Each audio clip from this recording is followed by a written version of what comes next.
दोस्तों, असम की पॉलिटिक्स में गजब की चीज चल रही है। असम के सीएम हिमंता बिस्वा शर्मा ने गौरव गोगोई के बारे में एक ऐसा खुलासा किया है जिसे सुनने के बाद कई नेताओं के कान खड़े हो गए हैं और पर्दे हिल गए हैं कान के।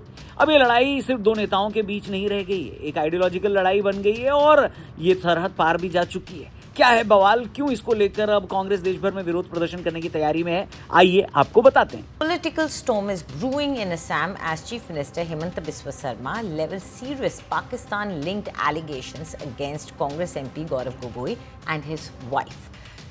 But once he was in Lahore, the Pakistani Interior Ministry expanded the scope of his visa so he could go to Islamabad as well.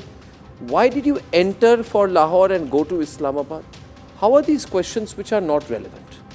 तो दोस्तों, असम के मुख्यमंत्री हिमंता बिस्वा शर्मा ने गौरव गोगोई पर सबसे बड़ा हमला करते हुए उनको पाकिस्तानी कनेक्शन के साथ जोड़ दिया है। उन्होंने उनकी 2013 की पाकिस्तान यात्रा को लेकर हमला किया है। उनका कहना है कि 2013 में जब केंद्र में यूपीए की सरकार थी और तरुण गोगोई यानी गौरव के पिता असम के मुख्यमंत्री थे, तब गौरव गोगोई 10 दिनों के लिए पाकिस्तान गए थे। सीएम का दावा है कि इस दौरान गौरव गोगोई का डिजिटल फुटप्रिंट गायब था, यानी उन्होंने social media online public platform का इस्तेमाल नहीं किया था। इसके पीछे उनका लॉजिक है कि गौरव गोगोई संसद में डिफेंस रिलेटेड परमानेंट कमेटी के मेंबर रहे। उनका आरोप है कि पाकिस्तान में गौरव गोगोई को हनी ट्रैप या किसी तरह के ब्लैकमेल का शिकार बनाया गया होगा, जिसके बाद उन्होंने संसद में भारतीय सेना और डिफेंस डील पर ऐसे सवाल पूछे जो पाकिस्तान के इंटरेस्ट से जुड़े थे। Gaurav Gogoi's wife worked initially in Pakistan in a particular organization. After marriage, she joined in India, but she was continued to be managed by the Pakistani authority, and she used to get salary from Pakistan through a pass-through mechanism. How a MP from India can be invited by Ministry of Interior, and in how he spent that 10 days in Pakistan? These are the questions we have asked.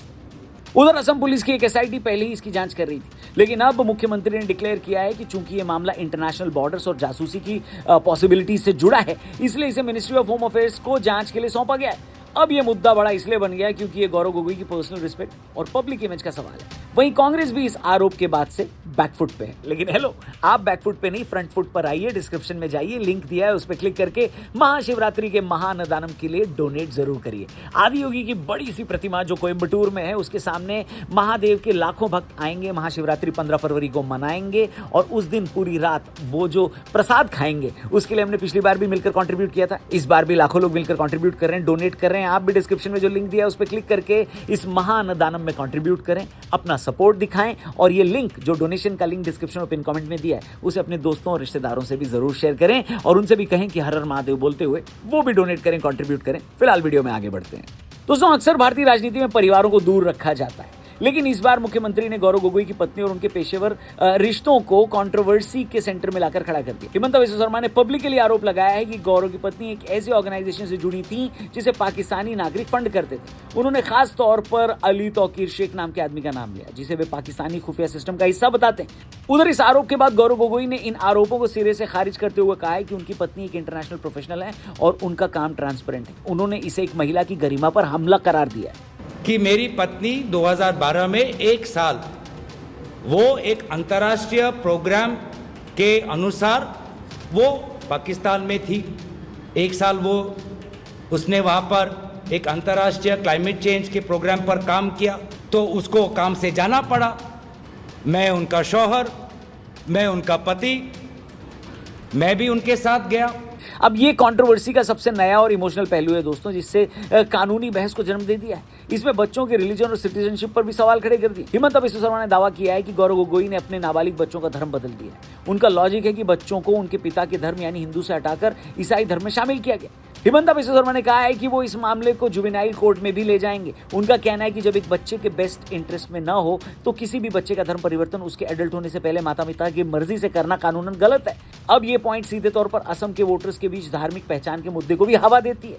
BJP इसे सनातन धर्म की रक्षा के रूप में पेश कर रही है। Gaurav Gogoi surrendered the Indian passport of both of his children and facilitated getting British passport.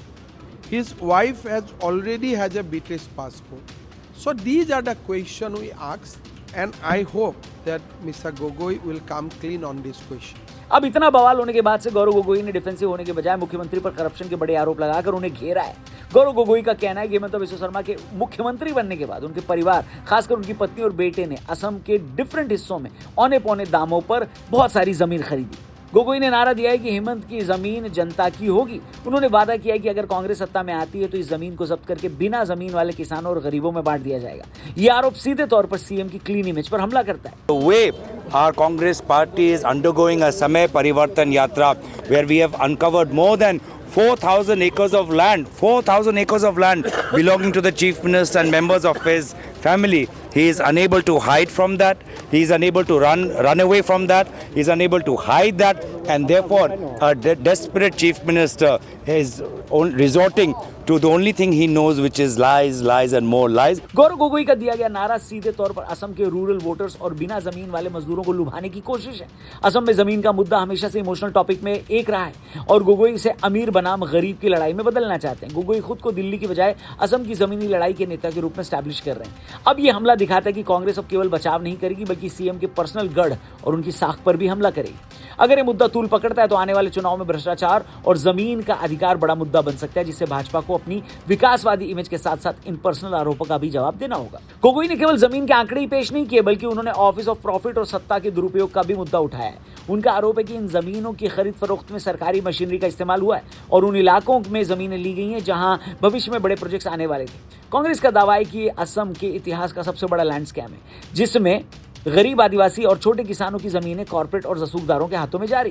दूसरी तरफ मुख्यमंत्री हिमंता बिस्वा शर्मा और भारत ने इन आरोपों को भी खारिज करते हुए इसे हताशा में की गई राजनीति करार दिया है। सरकार का लॉजिक है कि सभी प्रॉपर्टीज कानूनी रूप से खरीदी गई हैं और उनके हलफनामे में सब कुछ साफ है। दोस्तों, ये कंट्रोवर्सी केवल पर्सनल नहीं रही बल्कि इसके पीछे गहरी पॉलिटिकल बिसात बिछी हुई है। गौरव गोगोई खुद को असम में राहुल गांधी की तरह एक निडर और आइडियोलॉजिकल नेता के रूप में स्टैब्लिश कर रहे हैं। वहीं हिमंता बिस्वा शर्मा खुद को एक ऐसे डिफेंडर के रूप में पेश कर रहे हैं जो असम को विदेशी ताकतों और अवैध घुसपैठियों के समर्थकों से बचा रहा है।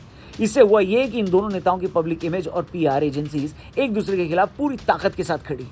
अब अगर किसी एक के ऊपर पाकिस्तानी खुफिया एजेंसी की हेल्प करने का आरोप लगता है तो उसकी पब्लिक डिविडेंड की तो लंका लगनी ही है। असम में एनआरसी और परिसीमन के बाद अब ये राष्ट्रवाद बनाम भ्रष्टाचार की लड़ाई चुनाव का मुख्य मुद्दा बनेगी। हिमंता बिस्वा शर्मा जानते हैं कि गोगोई को पाकिस्तान से जोड़कर वो असमिया गौरव और हिंदू वोटों को एकजुट कर सकते हैं। वहीं इस बवाल के बाद से असम में बटी हुई कांग्रेस को गौरव गोगोई के पीछे एकजुट होने का मौका मिला है। पॉलिटिकल जानकारों का कहना है कि हिमंता की जो इमेज असम और देश में है उसको देखते हुए ये लड़ाई सीधे गौरव गोगोई की पॉलिटिकल एग्जिस्टेंस की लड़ाई बन चुकी है। उनके हिसाब से आने वाले महीनों में ये बवाल और वायलेंट होने की संभावना है, क्योंकि मामला अब अदालतों और सेंट्रल एजेंसियों के पास जा रहा है, जहां एक तरफ नेशनल डिफेंस और धर्म के मुद्दे हैं, वहीं दूसरी तरफ करप्शन और पर्सनल इंडिपेंडेंस के सवाल। बाकी इस पूरे मामले पर आपका क्या कहना है कमेंट करके जरूर बताना। चैनल को भी सब्सक्राइब करना और जाने से पहले डिस्क्रिप्शन और पिन कमेंट में लिंक दिया है महाशिवरात्रि के महाअन्नदानम के डोनेशन का, उस पर क्लिक करके इसके लिए जरूर डोनेट करिएगा और ये लिंक अपने दोस्तों से भी जरूर शेयर करिएगा। Thank you for watching. जय हिंद।